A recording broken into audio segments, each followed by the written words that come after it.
Hello, my name is Andy and I am the Village Idiot. I'm armed with a car and a GoPro and an unhealthy amount of time on my hands. I'm using that time to attempt to visit every civil parish in England.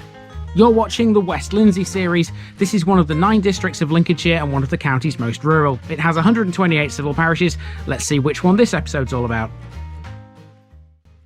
Welcome back to West Lindsey, everybody, and welcome back to the Lincolnshire Wolds once again. Now, have a little listen. You can't hear much out here, apart from the occasional shout of a farmer yelling at their dog, which is behind the camera. You can also hear the rush of water, and that water is coming from down here. And this building here is all to do with water, and we'll explain what that is as we take a walk through the linear village known as Thoresway.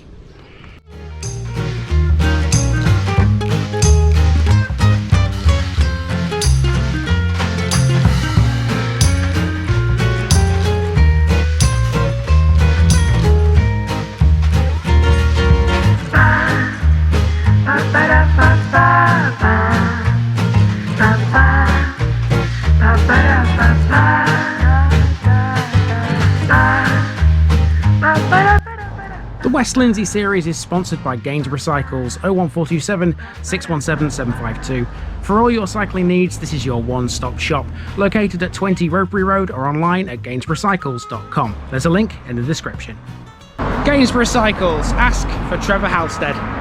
And this video is also sponsored by Jamie's Fitness Studio, based on Low Road, Greyingham, near Curtin in Lindsey. Jamie is one busy lady. Check her out by calling 07906 749 574 or emailing hello@jamies.co.uk. Online membership is available. There's a link to her Facebook page in the description. Jamie's Fitness Studio. Get fit, get happy, get healthy. Here's my disclaimer for people who may be watching me for the first time. I say things as I would in my native accent and dialect. As a result, I may not pronounce things in the same way as the locals do. Remember, I'm a visitor. It's impossible to know everything. Leave me a comment, spin me a like, and bash that subscribe button. Let's get to today's parish video. Welcome to the first of 2 West Lindsey villages which contain the name Thor. And if you're now thinking of the big Norse bloke with the hammer, well, you're right to do so. Thoresweie literally means shrine or temple of Thor. It was first recorded in the Domesday Book as Toreswe and then as Thoresweie in the Gilbertine Charter of 1187. It's unsurprising then that given this piece of Scandinavian information, Thoresweie is believed to belong to an early phase of Danish settlement. It's highly likely anyway, because after all, Lincolnshire does contain the highest proportion of Danish place names anywhere in the UK. Thoresweie's history is quite complex. Whilst it's now just a simple village laid out along one road, historically that wasn't necessarily the case.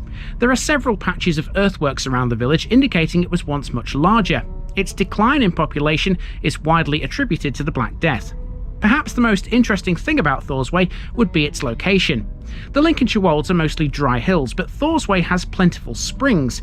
These would aid local industry in the 18th and 19th centuries, and you can still see one remnant in particular from that time on the main street, a wheelhouse, which still has its original water wheel.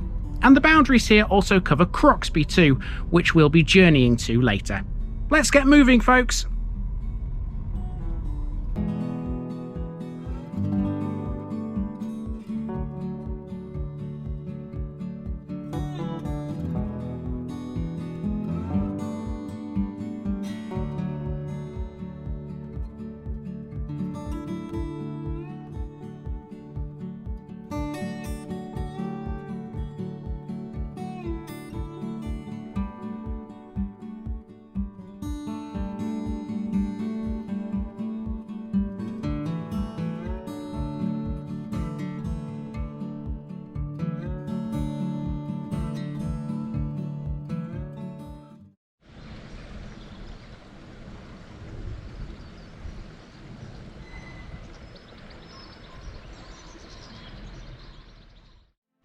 We begin on what is an unnamed road according to Google, but some sources call it Main Street. Either way, there's a small stream here which runs off the hills. It flows into this building. Thoresweie used to have a watermill, first constructed in the late 1790s. It was driven by water delivered by an aqueduct located on the valley side. It was a thrashing mill, and this structure was its wheelhouse. Grade 2 listed and dating from 1816, it still contains its original water wheel. We can get a great look at the wheel because, much to my surprise, the door to the wheelhouse was open. This is the first time I've ever been this close to an actual water wheel. Check out how big this is. When in use, machinery ran under the road via a shaft to what is now a farm building on the other side. Back outside and on the wall is a black and yellow metal disc, which has mileage to both Market Rasen and to Waltham, and for some reason, London too. Well, I never expected in a month of Sundays for that to be open, so we've got a bit of bonus footage there. We've actually seen the water wheel. It's amazing how big water wheels are. It's quite fantastic. Okay, let's walk through the village. This is a linear village, like I said at the top, and our next landmark is the church, which is just a few paces to the east.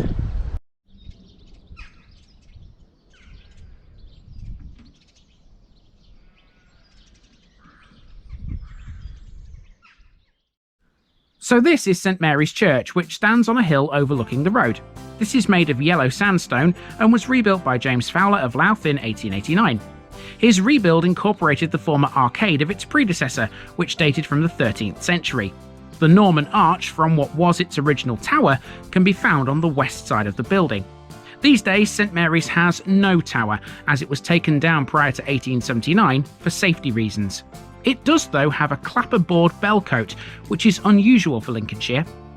This one was open too, so let's go in and have a little look around.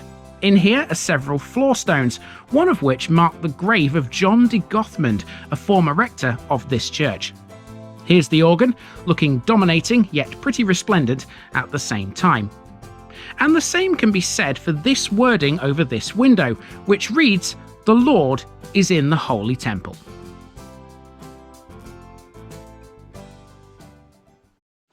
Well, one thing's for sure, if you come into St Mary's Church, you are going to be met with a lot of history. There's quite a few display boards like this one behind me in this church. You can read about the history of Thoresway and about the history of St Mary's, and even the watermill, which gets a mention down here too.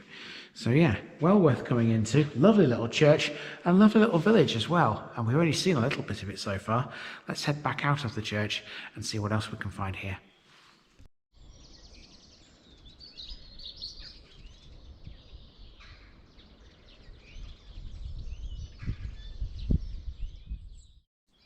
Thoresway has some of the prettiest cottages I've ever encountered in Lincolnshire. This was a delightful walk up the main street, and no mistake. The stream we saw earlier has now switched sides. It flows under the road and forms a pretty little watery accompaniment to the street. Before long, we come to a garden. I noticed this signboard within it, and it shows some of the village's features.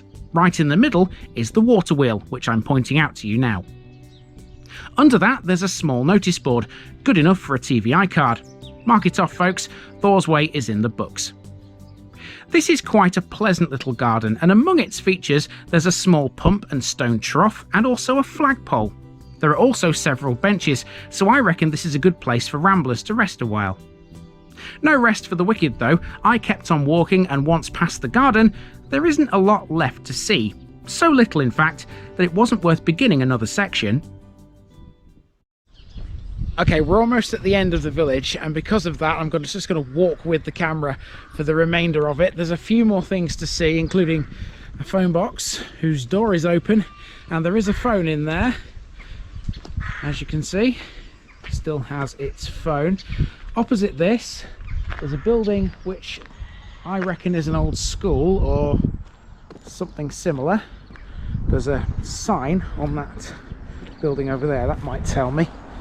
Yes, the old schoolhouse. So, makes sense because it screams school building, doesn't it? Fantastic.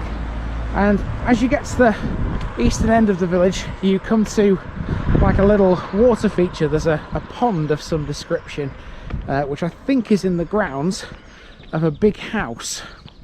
So we'll just amble on a little tiny bit further. There's the big house in question. Stands overlooking the road, and the pond is there. I think it's in that house's grounds. The birds are enjoying it this morning, that's for definite. Let's see if I can get a bit closer so you can see the pond. There you go.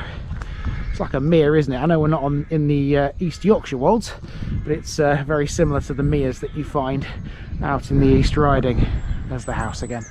And then after this, the road comes to a crossroads, which you obviously would have seen at in the intro, down this hill.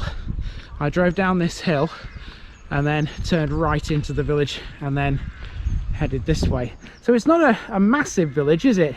It's certainly one of the smaller ones on the East Yorkshire Wolds, but really very, very, very beautiful. I've never been here before, and it's just amazing. You know, the Wolds, it's not far away from where I live, and of course if you live in Lincolnshire it's even closer for you guys, but it's well worth coming to. You know, it may be small, but it's got a lot of history and it's well worth a visit. Now, Thoresweie is not the only settlement within Thoresway's parish boundaries, because there's a very small place called Croxby which is also within them, and to get to that, what you do is you go back through the village, over this crossroads, and then take a right turn after about a mile or so. So let's go and find Croxby next. It turns out the big house is in fact the old rectory, and yes, the pond does belong to it. It's a Grade 2 listed building dating from the 19th century. Okay, so this is Croxby. If you thought Thoresweie was small, Croxby is even smaller. It's just really a collection of houses and a couple of farm buildings. For example, this one right here. Now the church, because there is a church in this place, is up here to the right. There's a house you can see behind those trees, and the church is up there somewhere. And then at the top of this hill, which isn't very steep, there's some great views over the Wolds. So let's go and see it all.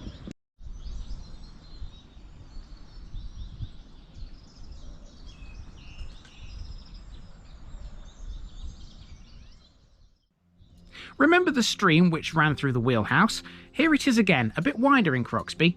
This flows east, where it eventually hits Beck. Almost next to it is Croxby Hall, a small country house which dates from 1730. Not the easiest thing to try and film from the road, let me tell you. There was no such issue with Croxby's cute little church. Dedicated to All Saints, this originates from the 12th century, but has some features from the 13th, 15th and 16th.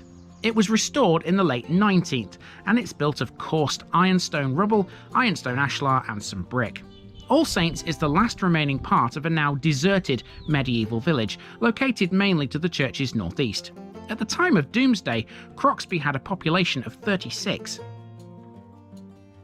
And after that we make our way up the hill almost to the top, although you don't need to go all the way up to appreciate the mighty fine view.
You know, at this point, given how much I've done on both the Lincolnshire Wolds and the East Yorkshire Wolds, it's difficult to choose between which one is the better sort of Woldsy area, which one's the more beautiful. But then again, I think to myself, why choose when you can have both? I've been Andy, also known as the Village Idiot. This has been the parish of Thoresway, and I'm out.